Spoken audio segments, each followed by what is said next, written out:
السلام عليكم ورحمة الله وبركاته.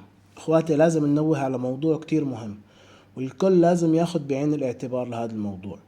الهكرجية والمتطفلين والناس اللي ما بتخاف الله كتراني بهالايام. فانا واحد من الناس، من فترة زمنية يعني انسرقت لي صفحات وراح لي بما يقارب ال 1500 وال 2000 دولار. فأنا هذا الفيديو هلأ عم بشرحه كرمال أي إنسان مانو متحقق من موضوع التحقق خطوتين أو المصادقة الثنائية أو الحماية، يعني حسب كل إنسان وشو بسميها. فهلأ مباشر يروح يتحقق من هذا الموضوع ويفعل على حسابه. طبعا هذا الحساب اللي منشئينه على ستار، تمام. في هون شيء عنا اسمه الحماية. بمجرد نحن كبسنا على الحماية في تغيير كلمة المرور. إذا ما بتعرف كلمة سرك، إذا رابط أنت على الجيميل وما بتعرف كلمة سرك، تواصل معنا واعطينا رقم حسابك ونحن نغير لك كلمة السر.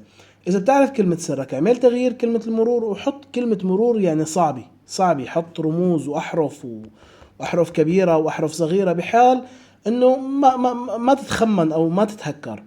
هلا الطريقة الثانية، طبعا مو الطريقة الثانية، هي الطريقة الأساسية يعني اللي لازم نحن هلا نفعلها. في هون شيء اسمه عندك جوجل، المصادقة الثنائية عن طريق الجوجل.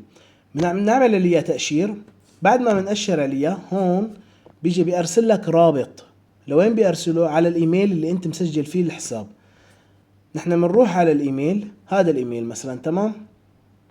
بنحدث الايميل، هون بيجيك رابط منشان موضوع المصادقة. هذا الرابط بنعمل له نسخ، بنروح على المتجر الجوجل بلاي، نكتب مصادقة جوجل، بيطلع لكم البرنامج. او انا هلا بحط رابط البرنامج بالجروب تبعنا. بتفعلوا هذا البرنامج، شوفوا هذا هو، بتعملوا له تثبيت. بعد ما بيتثبت البرنامج بدنا نفتحه طبعا من عنا. نحن ناسخين الرابط اللي وصل على الايميل هاد بدنا نعمل له نسخ. هذا الرابط يعني مهم، نحن بدنا ننسخه ونعمل له نسخ لبين ما نروح على هذا البرنامج اللي هلا حاليا عم يتفعل. هذا هو البرنامج. هذا البرنامج طبعا هو شفرات، بامكانك تسجله عن طريق ايميلك كمان، تعمل المتابعة. خلاص مباشر بياخذ الايميل اللي موجود على الجهاز. هلا هون في عنا اشارة الزائد من تحت. نحن كون نسخنا رابط نسخ، بنحط ادخال مفتاح الاعداد. نجي هون اسم الرمز، يعني مثلا انت شو بدك تسميه، مثلا ستور، تمام. على كيفك طبعا انت بتسميه.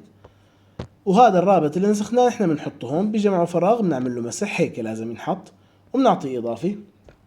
هون بينزل عنا اسم الرابط اللي احنا سجلناه وكود. هذا الكود كل 30 ثانية بيتغير. هذا الكود ما ثابت، يعني هذا الكود كل 30 ثانية بيتغير. فاحنا هذا الكود بدنا ناخده 658042. نجي لهون مشان نأكد التحقق. 658042 ما بياخد نسخ، محدثينه للبرنامج. 658042 تمام. بنعطيه حفظ. ثواني يكون تغير، لانه كل 30 ثانية هذا بيتغير. 536698 536698 نعطي حفظ. هلا هيك صار الحساب متحقق منه 100%، يعني ما في اي انسان بيحسن بيدخل على الحساب الا عن طريق هذا الكود. هلا هون في عندنا هون شيء اسمه التحقق الدائم.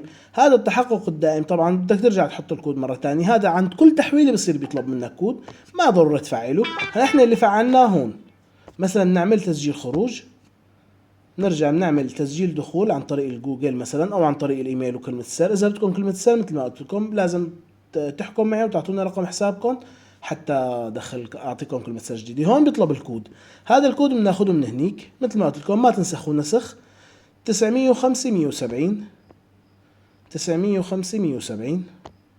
هيك بفوت على الصفحة بشكل نظامي. هاي العملية لازم كل شي صفحات فيها رصيد تفعل هاي العملية، لأنه يعني الهكر كتران بس بالمصلحة تبعتنا.